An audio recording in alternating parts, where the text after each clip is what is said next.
ও মুআল্লিমুল হিকমাহ, মুজাক্কি, এবং ইয়াতলু আলাইহিম আয়াতিহ, যিনি তাদের কাছে আয়াতগুলোকে তেলাওয়াত করে শোনাবেন, অর্থাৎ আয়াত তেলাওয়াতকারী।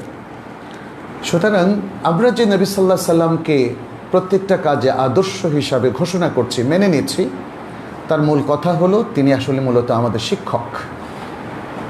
মনে হয় শিক্ষকই হচ্ছেন সেই সর্বময় ব্যক্তিত্ব যিনি মানুষের চিন্তা চেতনা থেকে আরম্ভ করে তার সব কিছুকে পরিশুদ্ধ করেন, তাকে শেখান, তাকে পরিপূর্ণ একজন মুসলিম হিসাবে গড়ে তোলেন, তাকে আদর্শ শেখান, তাকে তত্ত্ব শেখান, তাকে প্র্যাকটিস এবং ব্যবহারিক জীবন কিভাবে পরিচালিত করতে হয় সেটা শেখান। এবং এই কারণেই আল্লাহ সুবহানাহু ওয়া তাআলা তাকে মুআল্লিমুল বাশার করেছেন এবং অনেকগুলো আয়াতে এই কথাটি বলা হয়েছে। নবী সাল্লাল্লাহু আলাইহি সাল্লাম বলছেন, সহিহ মুসলিমের রাওয়ায়াতটি আমি আবারও বলছি, ইন্নাল্লাহা লাম ইয়াবআতনি মুআন্নিতান, আল্লাহ তাআলা আমাকে কঠোরতা আরোপকারী রূপে পাঠাননি, উগ্রবাদী রূপে পাঠাননি। মুআন্নাত মানে যার মধ্যে আনাত আছে, সব কিছুকে উগ্রভাবে উপস্থাপন করে। কাজের সময় সে উগ্রভাবে করে, কথা বলার সময় উগ্রভাবে করে, কঠিনভাবে, মনে হয় যেন এর মধ্যে কোনো সহজতা নেই। রাসূল সাল্লাল্লাহু আলাইহি ওয়াসাল্লাম বলছেন, আল্লাহ আমাকে এভাবে করেননি, বরং রাসূল সাল্লাল্লাহু আলাইহি ওয়াসাল্লাম এত শান্ত, সমাহিত, ভদ্র এবং এত মহান চরিত্রবান ছিলেন যে তাকে দেখলেই মানুষের কলজা জড়িয়ে যেত। তাকে দেখলেই মনে হতো এই পৃথিবীর অন্য সকল মানুষ থেকে ব্যতিক্রম, সবচেয়ে সুন্দর। তার মধ্যে শুধু ভালোবাসা, স্নেহ, মমতা সব কিছুতে ভরপুর, সুন্দর আখলাক। তার কথাটা শোনার সাথে সাথেই মানুষের মধ্যে একটা সুন্দর ইতিবাচক পরিবর্তন চলে আসতো। যারা ঘৃণা নিয়ে, বিদ্বেষ নিয়ে তার কাছে এসেছিলেন, তার দরবারে প্রবেশ করেছিলেন, তারা প্রত্যেকেই তার সাহচর্যে প্রভাবিত হয়ে কতজন যে ইসলাম গ্রহণ করলো, ইতিহাস তার সাক্ষী। এ হলো রাসূলুল্লাহ সাল্লাল্লাহু আলাইহি সাল্লাম। সেই জন্য তিনি বললেন, আল্লাহ তো আমাকে এরকম কঠোরতা আরোপকারী উগ্রবাদী রূপে প্রেরণ করেননি, ওয়ালা মুতাআন্নিতান ওয়ালাকিন বাআসানি মুআল্লিমান ও মুয়াসসিরান। এই অংশটার অর্থ আমরা আগে বলেছিলাম। আসলে এটা হচ্ছে সবচেয়ে সুন্দর পথ, সুন্দর পদ্ধতি, যার মাধ্যমে অন্ধকারকে দূরীভূত করা যায়, যার মাধ্যমে দুর্নীতিকে উচ্ছেদ করা যায়, যার মাধ্যমে অসৎ চরিত্র এবং অশ্লীলতাকে সম্পূর্ণরূপে মূলোৎপাটন করা যায়। এবং সাহাবায়ে কেরামের প্রজন্ম হচ্ছে এই উম্মার সবচেয়ে শ্রেষ্ঠ প্রজন্ম। কার হাতে তারা তৈরি হয়েছিলেন? নবী সাল্লাল্লাহু আলাইহি সাল্লামের হাতে তারা তৈরি হয়েছিলেন। কিভাবে তৈরি হয়েছিলেন? তার শিক্ষাদান পদ্ধতির মাধ্যমে। আসলে শেখানো, দেখেন এই যে মা বাবা, তারাও কিন্তু আমাদের শিক্ষক, তাই না? সন্তান তাদের কাছে শেখে। আমাদের শিক্ষা প্রতিষ্ঠানের শিক্ষকরা আমাদের শিক্ষক, ইমাম, খতিব আমাদের শিক্ষক, সমাজের বয়োজ্যেষ্ঠ ব্যক্তিরা ছোটদের শিক্ষক। ইসলাম এটাই আমাদেরকে শিখিয়েছে। ফলে আমরা যখন তরুণ থাকি, শিশু থাকি, কিশোর থাকি, অথবা কিশোরী তরুণী থাকি, তখন আমাদের শিক্ষকের অভাব হয় না। কিন্তু সমাজটা সুন্দর হতে হবে, সমাজের সকলকে। সেই জন্য দরকার রাসূল সাল্লাল্লাহু আলাইহি সাল্লামের আদর্শকে গ্রহণ করা, তাকে রোল মডেল হিসাবে গ্রহণ করার মতো একটা মাইন্ডসেট করা এবং তরুণদের মধ্যে সেটিকে ছড়িয়ে দেওয়া। লাকাদ কানা লাকুম ফি রাসূলিল্লাহি উসওয়াতুন হাসানাহ, আল্লাহ সুবহানাহু ওয়া তাআলা সূরাতুল আহজাবের মধ্যে বলেছেন, তোমাদের জন্য রাসূলুল্লাহর মধ্যে রয়েছে উত্তম আদর্শ, উত্তম আদর্শ, উত্তম এক্সাম্পল, দৃষ্টান্ত, রোল মডেল ইত্যাদি। ফলে আমাদের সকলেরই উচিত তাকে অনুসরণ করা, তাকে আদর্শরূপে গ্রহণ করা, যাতে আমরা সবাই সবার শিক্ষক হতে পারি। তাহলে অন্য দিক থেকে বলতে গেলে আমরা বলবো যে ইসলাম সবচেয়ে বেশি গুরুত্ব আরোপ করেছে তালিম এবং তারবিয়াতের প্রতি। তালিম এবং তারবিয়াত। তালিমটা হচ্ছে তত্ত্বীয় শিক্ষা, আর তারবিয়াটা হচ্ছে ব্যবহারিক শিক্ষা। ইসলামের শিক্ষার মধ্যে অবশ্যই এ দুটোর একটা সম্মিলন প্রয়োজন হবে। মানে শুধু যদি তত্ত্ব শেখেন তাহলে সমস্যা, তাহলে হবে ইলমুন বেলা আমালিন কাশাজারিন বেলা থামারিন। একটা গাছ, আপেল গাছ, কোনো আপেলই ধরলো না। একটা কাঁঠাল গাছ, একটা কাঁঠালও ধরলো না। একটা আম গাছ, কোনো আমই ধরলো না। কোনো কাজে আসবে? কোনো কাজে আসবে না। বরং যিনি আম চাষ করেছেন, তার বিশাল 1 একর জমির মধ্যে আমের বাগানে একটাও আম আসলো না, তিনি কি এগুলো কেটে ফেলবেন না? আবার সেই দ্বিতীয় শ্রেণীর আমের চাষ হবে, রোল মডেল মানলাম। এরপর আর জানলাম না তার শিক্ষাদান পদ্ধতিটা কী ছিল, সফলতার চাবিকাঠিটা কী ছিল, কিভাবে তিনি মানুষকে ব্যবহারিক জীবনে এই শিক্ষাকে বাস্তবায়নের পদ্ধতি শিখিয়েছেন, সেটা আর জানলাম না। তাহলে তো আমাদের কোনো কাজেই আসবে না বিষয়গুলো। হ্যাঁ, ফলে আমার মনে হয় তার প্রচণ্ড আগ্রহ ছিল জেনারেশনকে তৈরি করার জন্যে। আমাদের শিক্ষক যারা, তাদের কি সে আগ্রহ আছে কি না? তারা কি একটা জেনারেশন দেশের মুসলিম নাগরিকদেরকে দক্ষ অর্থ যশের দিকে তার দৃষ্টি পড়ে যায়, কোচিং করে অন্যায়ভাবে শিক্ষা থেকে মানুষকে দূরে রেখে যদি তিনি শিক্ষা পদ্ধতির চালু করতে চান, তাহলে সেটা দিয়ে আসলে কোনো দিনই পারফেক্ট মানুষ, পারফেক্ট মুসলিম আপনি তৈরি করতে পারবেন না। দেখেন রাসূল সাল্লাল্লাহু আলাইহি ওয়াসাল্লাম সম্পর্কে আল্লাহ তাআলা কি বলছেন সূরাতুত তাওবার 128 নম্বর আয়াতে, বলেছেন লাকাদ জাআকুম রাসূলুম মিন আনফুসিকুম আজিজুন আলাইহি মা আনিতুম হারিসুন আলাইকুম বিল মুমিনিনা রাউফুর রাহিম। নিশ্চয়ই তোমাদের কাছে এসেছেন একজন রাসূল তোমাদেরই মধ্য থেকে, তোমাদের কষ্টের বিষয়গুলো তার কাছে খুবই পীড়াদায়ক। অর্থাৎ তোমাদের কষ্টে তিনি অনুভব করেন, কষ্টটা অনুভব করেন। তোমাদের যেমন কষ্ট হয়, তোমাদের কষ্টে তিনিও তেমন পীড়িত হন। হারিসুন আলাইকুম, তিনি তোমাদের প্রতি খুবই আগ্রহী, খুবই আগ্রহী। বিল মুমিনিনা রাউফুর রাহিম, মুমিনদের প্রতি তিনি খুবই দয়ালু, খুবই অনুগ্রহশীল। তাহলে রাসূল সাল্লাল্লাহু আলাইহি সাল্লামকে দেখেন, তিনি শিক্ষক, তাকে কিভাবে আল্লাহ তাআলা উপস্থাপন করলেন। শিক্ষকদের হতে হবে এমনটাই।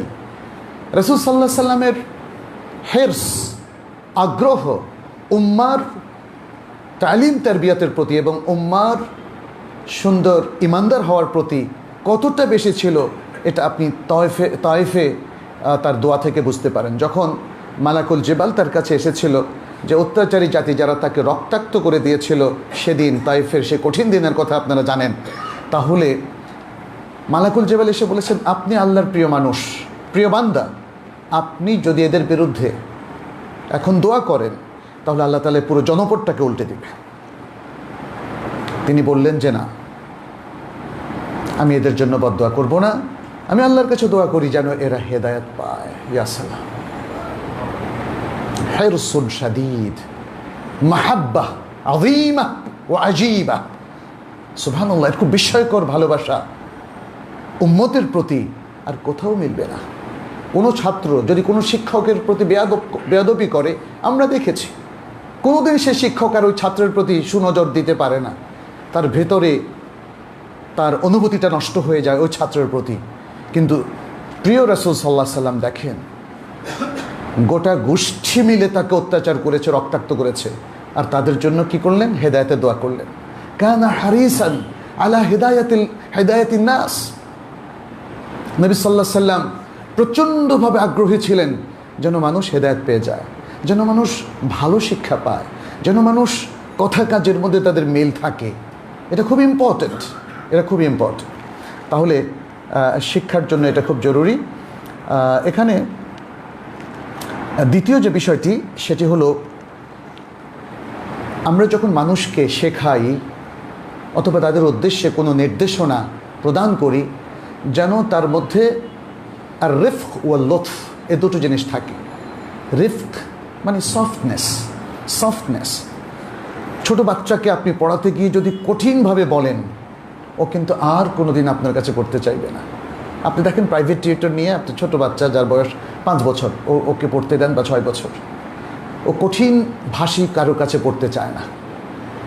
ও চায় একজন স্নেহপরায়ণ শিক্ষক, যে তাকে স্নেহ করবে, ভালোবাসবে, শেখাবে, আবার তার সাথে গল্প করবে, তার সাথে ফ্রি হয়ে যাবে। রাসূল সাল্লাল্লাহু আলাইহি ওয়াসাল্লাম এমনটিই ছিলেন। তিনি মানুষের প্রতি অত্যন্ত ভালোবাসা পোষণ করতেন, সবার প্রতি তিনি কি যে বিনম্র ব্যবহার করতেন যার কোনো তুলনা নেই। আমরা শত চেষ্টা করলেও তার মতো এত নম্র স্বভাবের, এত সুন্দর স্বভাবের হতে পারি না। তাহলে আমরা যদি কঠিন রূঢ়ভাষী হই, কি অবস্থা? এবং আল্লাহ সুবহানাহু ওয়া তাআলা নবী সাল্লাল্লাহু আলাইহি সাল্লামকে সে কথাটা জানিয়েও দিয়েছেন, ওয়ালাউ কুনতা ফাদ্দান গালিলাল কলবি লানফাদ্দু মিন হাওলিক। যদি তুমি কঠিন রূঢ়ভাষী হতে তাহলে চারপাশ থেকে তারা সরে যেত, তোমার চারপাশ থেকে তারা সরে যেত। এটা নবী, মানে নবী নিজে অ্যাডাল্ট তখন, তাই না? 40 বছর বয়সে তার নবুয়ত এসেছে এবং তার চারপাশের লোকেরাও অ্যাডাল্ট। তাহলে এই বয়স্ক বুদ্ধিমান মানুষেরাও তো নম্রতা পছন্দ করে, ছোট বাচ্চারা আরও বেশি পছন্দ করে। অতএব শিক্ষক হিসাবে তো যারা দায়িত্ব পালন করবেন তারা অ্যাপয়েন্টেড শিক্ষক নন। আমি বলেছি সবাই শিক্ষক, তাই না? সবাই শিক্ষক। সব পেশার লোকদের মধ্যেই শিক্ষাদানের একটা স্বভাব আছে। গার্মেন্টস ফ্যাক্টরিতেও দেখবেন যিনি হয়তো পুরো টিমের লিডার, তিনি কিন্তু তার অধীনস্থদেরকে শেখান, তোমাকে আজকে এই কাজ করতে হবে, এইভাবে করতে হবে, তাই না? এটাও তো একটা শিক্ষা। সব ক্ষেত্রেই নম্র এবং বিনম্র হওয়া এটি একটা চমৎকার বৈশিষ্ট্য, যেটি রাসূল সাল্লাল্লাহু আলাইহি সাল্লামের মধ্যে ইন্টিগ্রেটেড ছিল, আমাদের সবার মধ্যে সেটি থাকা প্রয়োজন। সহিহ মুসলিমের একটি বর্ণনা এসেছে, ইন্নার রিফকা লা ইয়াকুনু ফি শাইইন ইল্লা জানাহ লা ইউনজিরু মিন শাইইন ইল্লা শানাহ।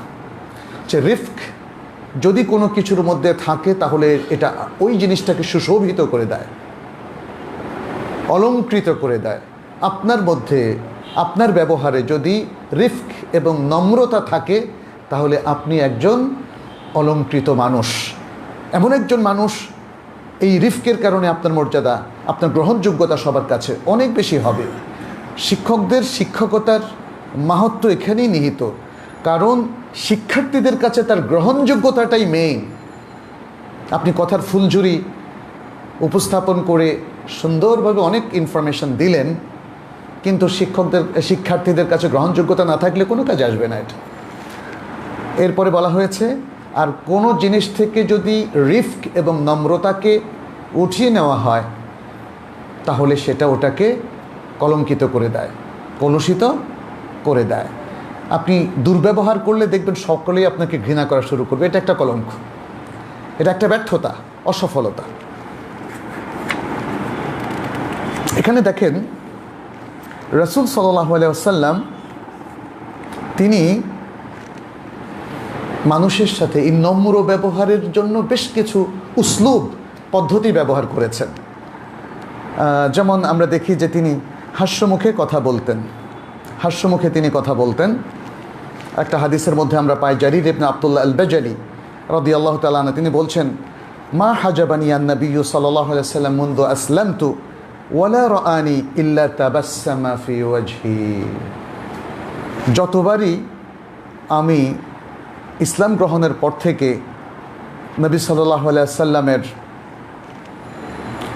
কাছে তার সাথে দেখা করেছি বা তিনি আমাকে দেখেছেন, ততবারই তিনি আমার দিকে চেয়ে মুচকি হাসি দিয়েছেন। সুবহানাল্লাহ। একটা সুন্দর মুচকি হাসি বিনম্র ব্যবহারের একটা সুন্দর আলামত। মুচকি হাসিটা আপনি যার দিকেই দিবেন সে ভাববে যে আপনি তার প্রতি সন্তুষ্ট। আর যদি হাসি আপনার মুখে না থাকে তখন ভাববে যে কিছু একটা বোধহয় উনি আমার বিরুদ্ধে পোষণ করছেন, এবং যেটা আসলে আপনাকে রূঢ়ভাষী বা কঠোর হৃদয়ের অধিকারী হিসেবে চিহ্নিত করবে। জাবির ইবনে আব্দুল্লাহ রাদিয়াল্লাহু তাআলা আনহু থেকে আরেকটা হাদিস বুখারী মুসলিমে এসেছে, তিনি বলেন যে মা সুইলা রাসূলুল্লাহ সাল্লাল্লাহু আলাইহি ওয়াসাল্লাম শাইআন কাত্তু ফাকালা লা। রাসূল সাল্লাল্লাহু আলাইহি ওয়াসাল্লাম এর কাছে যা কিছু চাওয়া হতো তিনি কখনো না বলেন না। এটাও একটা সুন্দর বিনম্র উপস্থাপন, তাই না? না তুমি এটা করো না, এটা করতে পারবে না, না তোমাকে এটা দেবো না, না। এমনকি ওনার নিজের পরিহিত বস্ত্র যদি কেউ চাইতো তিনি দিয়ে দিতেন। কি চমৎকার ব্যবহার!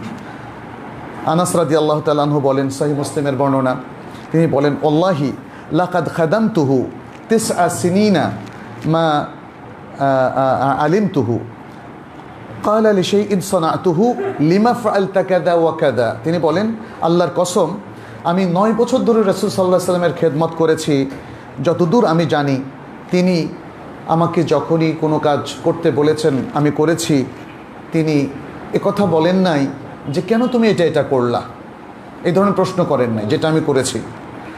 আও লিশাইইন তারাকতুহু, অথবা যে কাজটা আমি ছেড়ে দিয়েছি তিনি কখনো বলেননি হাল্লা ফাআলতা কাযা ওয়া কাযা, কেন তুমি এটা করো নাই ওটা করো নাই। সুবহানাল্লাহ, এ হলো সুন্দর আখলাক যা দিয়ে তিনি আসলে মানুষকে মোহিত করেছেন, মুগ্ধ করেছেন, শিখিয়েছেন এবং মানুষকে জীবন গড়তে সহায়তা করেছিলেন।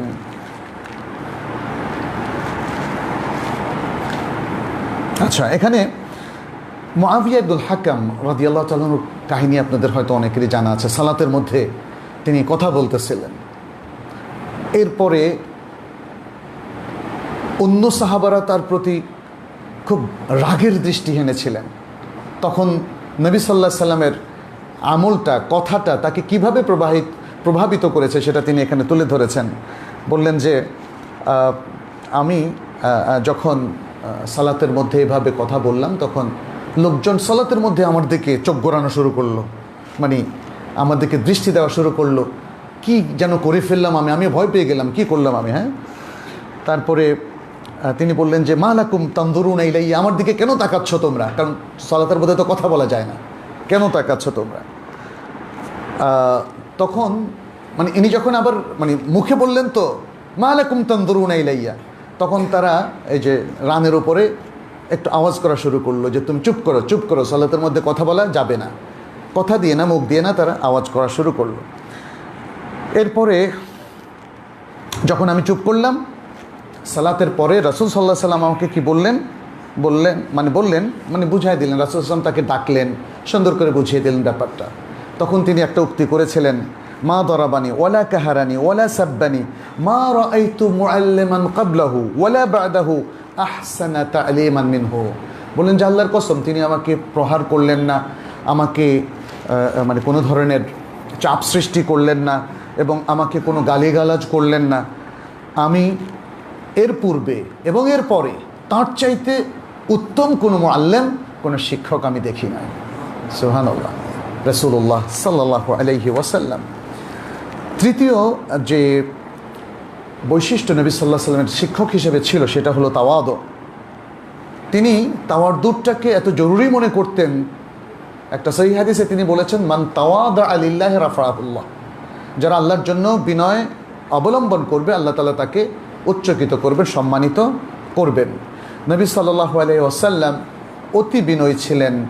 সুতরাং তার পরবর্তী যারা আলেম হবেন, তালিবুল ইলম হবেন, যারা দাঈল আল্লাহ হবেন, যারা মুআল্লিম হবেন এবং যারা প্যারেন্টস হবেন, পিতামাতা নিজের সন্তানদেরকে শেখাবেন, তাদের জন্য এই তাওয়াদুটা খুবই জরুরি।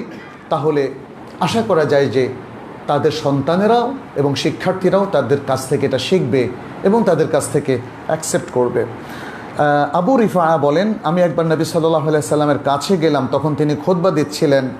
আমি তখন বললাম, ইয়া রাসূলুল্লাহ রাজুলুন গরীবুন জাআ ইয়াসআলু আন দীনিহি, একজন অপরিচিত মানুষ আপনার কাছে এসে দিন সম্পর্কে জানতে চায়। লা ইয়াদরি মা দীনু, তিনি জানেন না যে তার দিন কি। ক্বালা ফাআকবাল আলাইয়া রাসূলুল্লাহ, যখন তিনি কথা বললেন যে তখন রাসূল সাল্লাল্লাহু আলাইহি সাল্লাম আমার এই কথার পরে আমার দিকে এগিয়ে আসলেন। অতারাকা খুতবাতাহু হাত্তা ইনতাহা ইলাইয়া, এবং তিনি খুতবা ছেড়ে দিয়ে অর্থাৎ খুতবা আপাতত স্টপ করে তিনি আমার কাছে চলে আসলেন। ফাআতা বিকুরসি হাসিবতু কাওয়াইমাহু হাদিদা, তিনি একটা চেয়ার নিয়ে আসলেন, আমার মনে হয় যেন তার পাগুলো লোহার ছিল। ফাকাআদা আলাইহি রাসূলুল্লাহ সাল্লাল্লাহু আলাইহি সাল্লাম, সেই কুরসির উপর রাসূল সাল্লাল্লাহু আলাইহি সাল্লাম বসলেন। ওয়াজআলা ইউআল্লিমুনি মিম্মা আল্লামাহুল্লাহ, এবং আল্লাহ তাকে যে ইলম দিয়েছেন সেই ইলম থেকে আমাকে শেখানো শুরু করলেন। তাইলে রাসূল সাল্লাল্লাহু আলাইহি সাল্লাম দেখেন এখানে এই লোককে বলতে পারতেন তুমি এখন কথা বলো না, আমি এখন খুতবা দিচ্ছি। মানে তিনি একজন ইন্ডিভিজুয়াল ব্যক্তিকেও গুরুত্ব দিয়ে তিনি প্রমাণ করলেন যে তিনি কতটা মুতাওয়াদা এবং কতটা বিনয়ী। চতুর্থ বিষয়টা হচ্ছে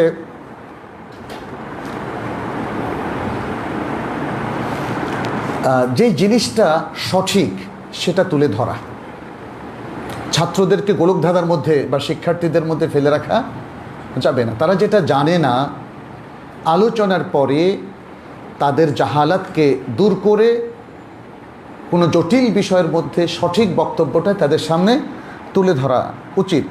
এক ব্যক্তি রাসূল সাল্লাল্লাহু আলাইহি ওয়াসাল্লামের কাছে এসে জিজ্ঞেস করলো, ইয়া রাসূলুল্লাহ, ইন্না নারকাবুল বাহার ওয়া নাহমিলু মা'ানাল কালিল মিনাল মা, আমরা তো সাগরে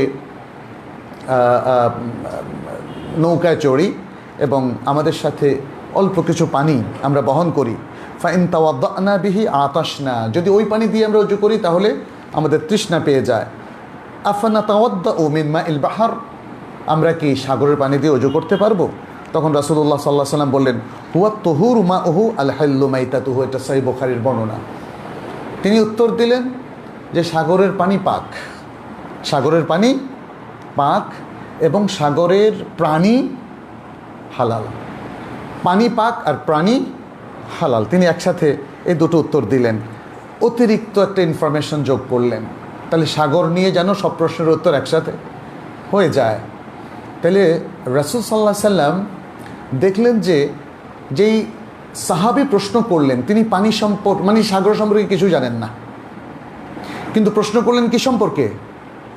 পানি সম্পর্কে। রাসূল সাল্লাল্লাহু আলাইহি সাল্লাম শুধু পানির উত্তর দেননি, বরং সাগর বিষয়ক সব কিছুর উত্তর তিনি একসাথে শেষ করলেন, যে বিষয়টা ওই শিক্ষার্থীর জানা ছিল না। আচ্ছা, পঞ্চম যে বিষয়টা আমাদের খেয়াল করতে হবে, যেটা রাসূল সাল্লাল্লাহু আলাইহি সাল্লামের মধ্যেও আমরা দেখি, সেটি হচ্ছে তাড়াহুড়ো না করা। আপনাকে প্রশ্ন করা হলো, আপনি জানেন না, একটা আন্দাজ উত্তর দিয়ে দিলেন। এই ঘটনাটা কিন্তু প্রচুর ঘটে এবং প্রফেশনাল শিক্ষকদের ক্ষেত্রে অনেক সময় ঘটে। তিনি হয়তো ভাবেন যে শিক্ষার্থী আমাকে জিজ্ঞেস করেছে, আমি যদি বলি যে আমি জানি না, তাহলে তো সমস্যা, আমাকে একটা উত্তর দিয়ে দিতে হবে। আর যারা প্রফেশনাল শিক্ষক না, তাদের ক্ষেত্রে এটা আরও বেশি ঘটে। আপনি যেমন ধরেন, যদি আপনার শরীরের কোনো শেখায়ত সম্পর্কে জিজ্ঞেস করেন, তবে সবাইকে দেখবেন যে ডাক্তারের মতো কথা বলছে, একটা উত্তর দিয়ে দিচ্ছে, আপনি এটা খাবেন, ওটা খাবেন, ওটা খাবেন, এটা এই। তারপরে যেমন শরিয়ার কোনো বিষয় আমরা দেখেছি, আমাদের সামনেও যখন জিজ্ঞেস করা হয়, তখন দেখলাম যে সবাই উত্তর দেওয়ার জন্য উন্মুখ। মানে একজন জানাশোনা লোকের সামনেও দেখা যায় অন্য লোকেরা আগ বাড়িয়ে উত্তর দেয়। এটা ঠিক নয়। সবসময় খেয়াল করতে হবে, আমার যদি জানা না থাকে আন্দাজে কথা বলা যাবে না। আন্দাজে কথা এটা কোনো সঠিক তথ্য এবং ইনফরমেশন নয়, ফলে এটা আপনি শেখাতে যাবেন না। দ্বিতীয় হচ্ছে, আমাদের সামনে যদি জানাশোনা কোনো ব্যক্তি থাকে, তাহলে আমরা তার দিকে ইশারা করব যে তাকে জিজ্ঞেস করুন, অথবা তাকে রিকোয়েস্ট করব যে মোহতারাম, আপনি এই উত্তরটা দিলে ভালো হবে, তাই না? সুন্দর বিনয়ের সাথে, কি সুন্দর পরিবেশ। কারণ যিনি অধিক জানেন তার উপস্থিতিতে আপনি যদি দুর্বলভাবে প্রশ্নের উত্তরটা দেন, তাহলে তিনিও বিরক্তি বোধ করবেন, কারণ তিনি তো আবার উত্তর দিতে যাবেন না, কিন্তু বললেন যে লোকটার মধ্যে তো তেমন জ্ঞান নেই, তারপরে কীভাবে বিদঘুটেভাবে উত্তর দিচ্ছে, তাই না? তাহলে পুরো পরিবেশটাকে আপনি নষ্ট করে দিলেন। ফলে আমাদেরকে একটু একটু ধীরে স্থিরে মুতাসাব্বিত হয়ে, অর্থাৎ নিশ্চিত হয়ে আমাদেরকে উত্তরটা দিতে হবে। এবং এই প্রসঙ্গে আমরা দেখি সূরাতুল ইসরার মধ্যে আল্লাহ সুবহানাহু ওয়া তাআলা বলছেন, ওয়ালা তাকফু মা লাইসা লাকা বিহি ইলমুন, যে বিষয়ে তোমার নিশ্চিত জ্ঞান নেই সে বিষয়ের পেছনে তুমি ছোটো না, সেই বিষয়টা তুমি আন্দাজে বলো না। ইন্নাস সামআ ওয়াল বাসারা ওয়াল ফুআদা কুল্লু উলাইকা কানা আনহু মাসউলা, নিশ্চয়ই কান, চোখ এবং অন্তর এর সব কিছু সম্পর্কে জিজ্ঞাসাবাদ করা হবে। অতএব আন্দাজে কিছু বলা যাবে না, আন্দাজে কথা শোনাও যাবে না, এবং আন্দাজের কথাগুলোকে হৃদয় নেওয়াও যাবে না। আপনাকে আমাকে সম্পর্কে জিজ্ঞেস করা হবে। আমরা আসলে রাসূল সাল্লাল্লাহু আলাইহি ওয়াসাল্লামের শিক্ষক হিসাবে যদি তার গুণাবলীর কথা চিন্তা করি, তাহলে আরও অনেক সুন্দর অনেকগুলো বিশেষণ বের হয়ে আসবে, অনেক গুণ আমাদের সামনে আসবে। যেমন তিনি যখন পড়াতেন কিভাবে পড়াতেন, তিনি যখন খুতবা দিতেন কিভাবে খুতবা দিতেন, তিনি যখন মানুষের প্রশ্নের উত্তর দিতেন কিভাবে উত্তর দিতেন, এসব কিছুই তার শিক্ষক হিসাবে তার অবদানের মধ্যে আমরা দেখি। এবং তিনি কি শুধু ছেলেদেরকে শেখাতেন, কি নারীদেরকে শেখাতেন কিনা? অবশ্যই শেখাতেন। ওমর ইবনুল খাত্তাব রাদিয়াল্লাহু তাআলা আনহুর অনুরোধে তিনি নারীদের জন্য একটা আলাদা সময় নির্ধারণ করে দিয়েছিলেন। এটা সহিহ বুখারীর মধ্যেও আছে।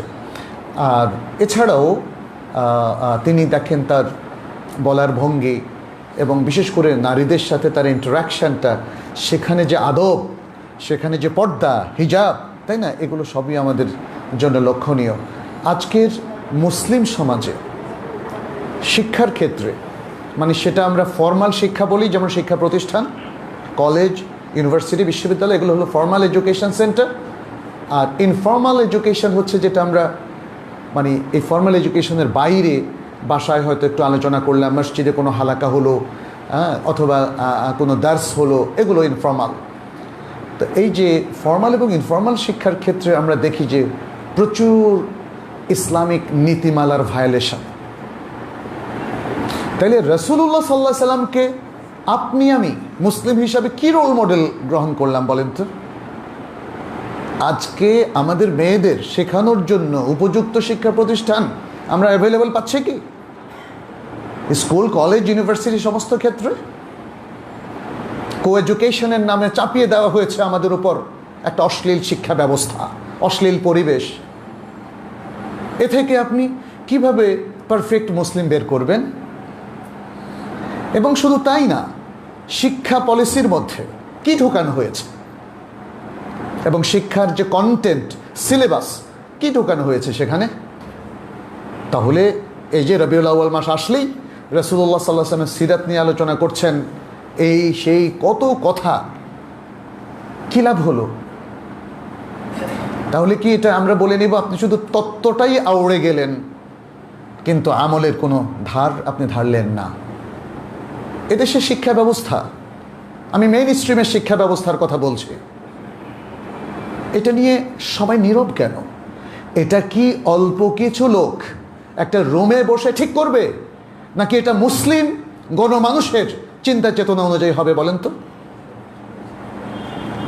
কিন্তু কি দুর্ভাগ্য আমাদের, আপনাদের মতো এত বিশাল সংখ্যক মুসলিম থাকার পরেও কেউ একটু শব্দটি করছেন না।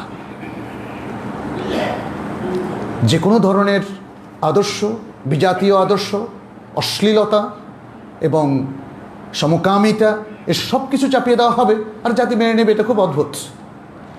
তাহলে আপনার আমার ইমান নিয়ে কিন্তু প্রশ্ন আসবে। সত্যিকারের ইমান আমরা পোষণ করি কিনা, আল্লাহ যদি সে প্রশ্ন আপনাকে আমাকে জিজ্ঞেস করেন, কি জবাব দেবেন? আপনি যদি জবাব দেন, আল্লাহ আমি তো ওয়াজ মাহফিলে শুনেছি রাসূল সাল্লাল্লাহু আলাইহি সাল্লাম আমাদের রোল মডেল, সেটা মেনেও নিয়েছি, এরপরে তো আর কিছু করার মতো সাধ্য আমার ছিল না, এই জবাবটা কি স্যাটিসফ্যাক্টরি? এটা হতে পারে না, এটা হতে পারে না। আমরা ওয়াজ শোনার জন্য পৃথিবীতে আসি নাই, আমরা এলেম অর্জন করার জন্য এসেছি এবং সেই এলেমকে আমলে রূপান্তরিত করার জন্য আমরা এসেছি। সেজন্য কাজ করতে হবে। এটা সত্য যে আপনি শুধু ভয়েস রেজ করলেই সব হয়ে যাবে না, কিন্তু এই জন্য কাজ করতে হবে। একটা সমাজের, মুসলিম সমাজের শিক্ষা ব্যবস্থা এতটা ভঙ্গুর হতে পারে কি করে? প্রতিটা বিশ্ববিদ্যালয়, প্রতিটা শিক্ষা প্রতিষ্ঠান কো এডুকেশনে ভরে যেতে পারে কি করে? অথচ মুসলিম জনসংখ্যার দেশ, অধিকাংশ মুসলিম সংখ্যাগরিষ্ঠের দেশ, মুসলিম মানুষ কোথায়, মুসলিম চেতনা কোথায়, এটা আমাদের কাছকে ভাবতে হবে।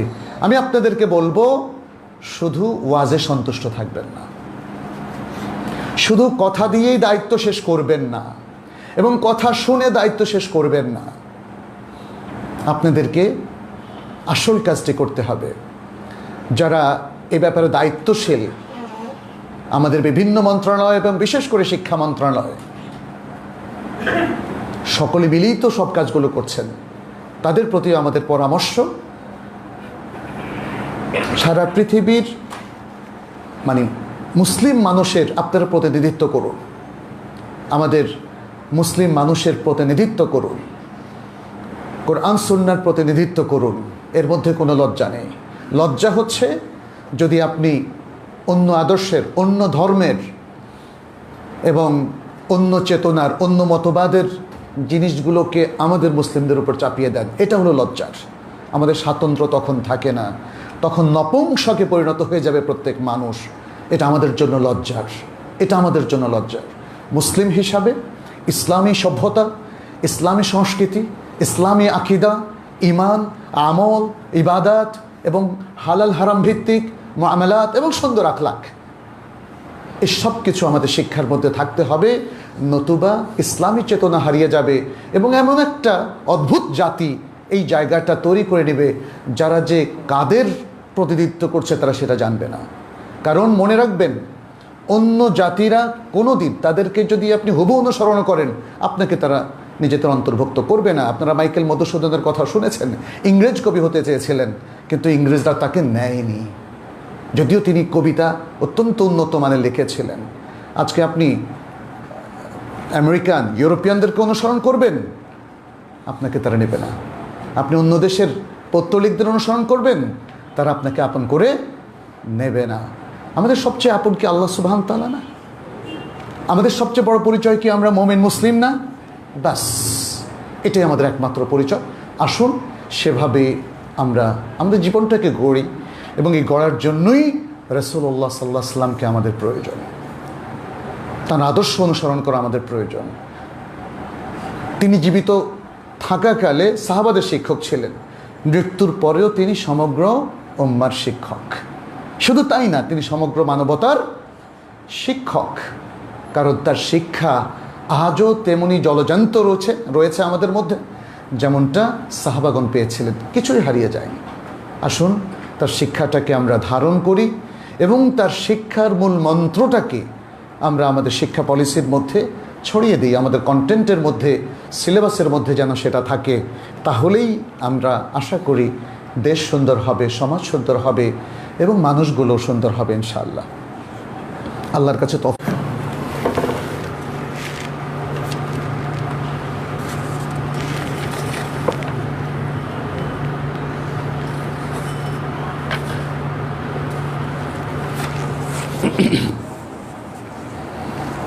الحمد لله حمد الشاكرين وأشهد أن لا إله إلا الله وحده لا شريك له العزيز الغفار، والصلاة والسلام على نبيه المصطفى المختار وعلى آله وسلم تسليما كثيرا إلى يوم الدين.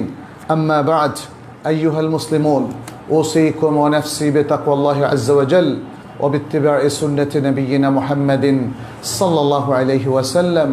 فاتقوا الله يا عباد الله، وكونوا عباد الله الصالحين المؤمنين المخلصين المتقين.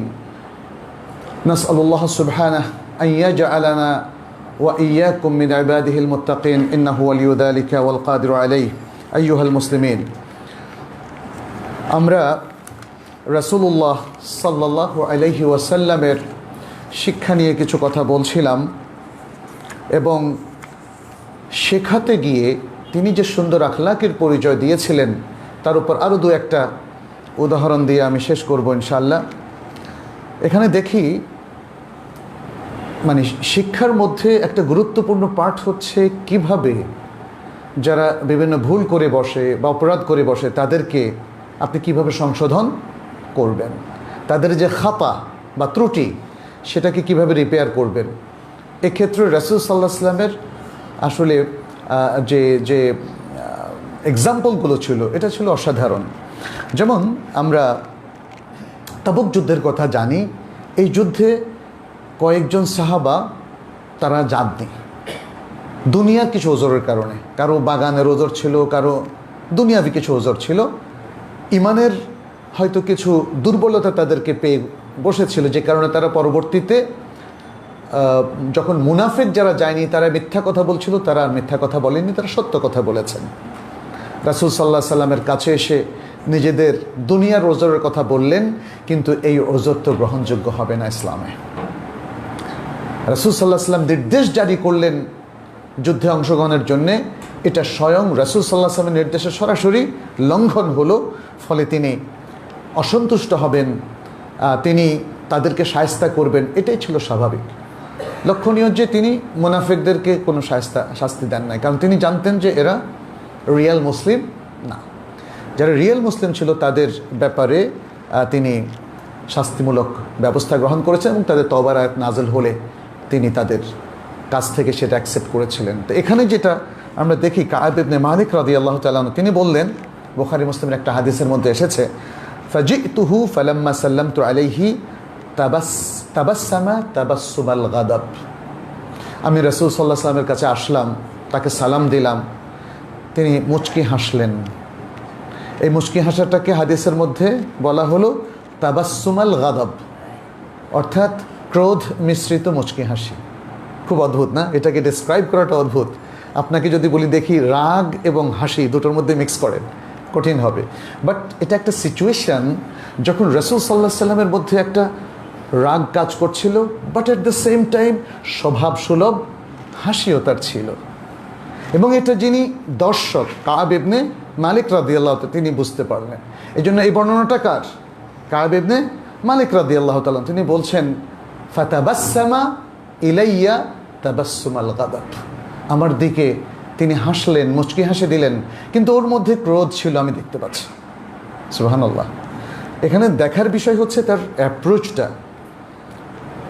তিনি রেগেও হেসেছেন। কিছু লোক আছে তারা যখন রাগ করে আপনাকে খুব দুটো কথা শোনায়, মনে হয় যেন মধুবাক্য বর্ষণ করছে। সুবহানাল্লাহ। আমি দেখেছি এটা। কোনো লোকের স্বভাব এত সুন্দর, এটা অবশ্যই প্রশংসিত। আপনি রাগটা বুঝলেই তো হলো। রাগের জন্য কি অশ্লীল গালিগালাজ প্রয়োজন? কিন্তু আমাদের লোকেরা মনে করে হ্যাঁ অশ্লীল গালিগালাজ প্রয়োজন। যেমন আমাদের অনেক ভাইয়েরা মনে করে তালাক দিতে গেলে অনেক মাথা গরম করতে হবে, নারীদেরকে নির্যাতন করতে হবে, তারপরে গিয়ে তালাক। Very bad example. এটা হবে না। তালাকও দিতে হবে, যদি দিতেই হয় সংসারের শেষ সমাধান হিসাবে মিউচুয়াল আন্ডারস্ট্যান্ডিংয়ের মাধ্যমে। এটা হলো আদর্শ। এখানেও একজন আদর্শ শিক্ষক তিনি গালিগালাজ করে আজে বাজে কথা বলবেন না। তিনি শান্ত সমাহিত থেকে সুন্দরভাবে তার রাগটা প্রকাশ করবেন, যেটা এখানে আমরা রাসূল সাল্লাল্লাহু আলাইহি সাল্লামকে দেখি। আরেকটা চমৎকার দৃষ্টান্ত আমরা দেখি, রাসূল সাল্লাল্লাহু আলাইহি সাল্লাম যখন তার কাছে একজন তরুণ এসে বললেন, ইয়া রাসূলুল্লাহ আমি জেনা করতে চাই, আমাকে জেনার অনুমতি দিন। হাদিসটা আপনারা অনেকে পড়েছেন বোধ হয়, এই জন্য লম্বা করবো না।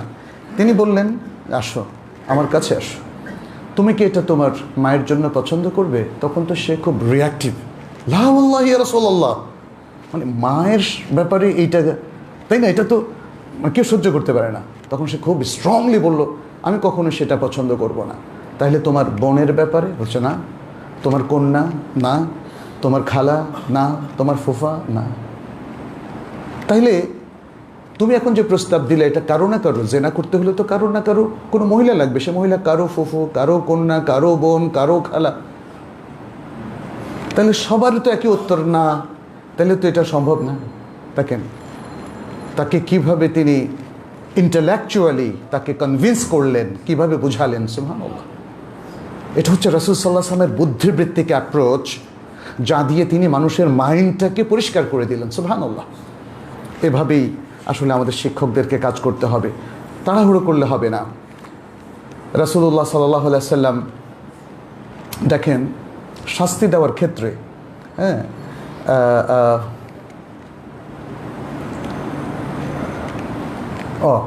শাস্তি নয়, একটা উদাহরণ দিয়ে যদি আপনি বোঝাতে চান, সেটাও রাসূল সাল্লাল্লাহু আলাইহি ওয়াসাল্লাম শিক্ষা পদ্ধতির মধ্যে আছে। যেমন তিনি বললেন, রগিমা আনফুন থুম্মা রগিমা আনফুন, তার নাক ধূলি ধূসরিত হোক। এটা এক ধরনের বদদোয়ার মতো, তবে বদদোয়া ঠিক না, আরবি উসলুব, মানে কেউ একজন ক্ষতিগ্রস্ত আছে এটা বোঝানোর জন্যে। তখন রাসূল সাল্লাল্লাহু আলাইহি ওয়াসাল্লামকে প্রশ্ন করা হলো, মান ইয়া রাসূলুল্লাহ, কার ব্যাপারে ইয়া রাসূলুল্লাহ আপনি বলছেন যে তার নাক ধূলি ধূসরিত হোক বা তার খারাপ কিছু হোক?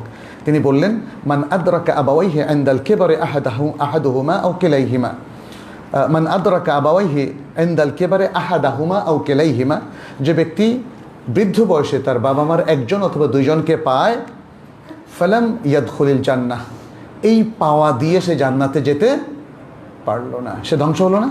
ধ্বংস হলো। কথাটা তিনি এভাবে উদাহরণ দিয়ে বুঝিয়েছেন। এরপরে আরেকটা সুন্দর এখানে এক্সাম্পল আছে, সেটা রাসূল সাল্লাল্লাহু আলাইহি ওয়াসাল্লাম কখনো কোনো কথা বারবার বলতেন, বলে যাতে মানুষ সেটাকে মুখস্থ করে নিতে পারে।